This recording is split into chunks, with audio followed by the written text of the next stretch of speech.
मेरे बड़े भैया राज जायसवाल जी इतना बड़ा आपने गिफ्ट दिया, उसके लिए दिल से धन्यवाद। आज कितना अच्छा लगा था। हम बानी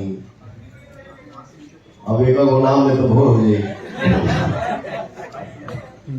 ठीक ना, यही सब गाड़ी आप सब, ठीक है, यही मेरा जीवन है। और मेरे बर्थडे की खुशी में मेरे जन्मदिन को आप लोग जैसे कहीं पे निकलो, यूट्यूब देखो,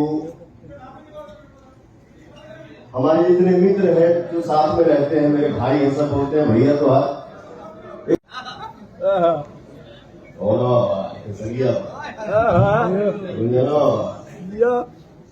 तो जितना भी एक्टर बने जाए, एक्ट्रेस बने जाए, हम सब मिल के रहते हैं, मिल के खुशियां मनाएं। क्योंकि देखिए अकेले की ताकत बड़ी नहीं होती है। हम सब अगर एक साथ रहेंगे तो फिर कोई ऐसे नहीं करेगा, क्योंकि परिवार की ताकत बहुत बड़ी ताकत होती है।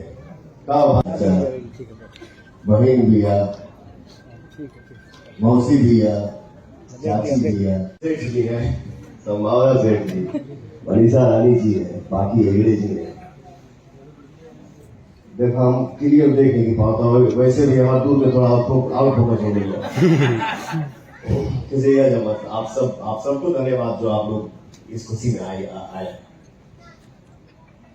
राजकुमार भैया भी आए, बड़े निशांत बाबू है हमारे छोटे।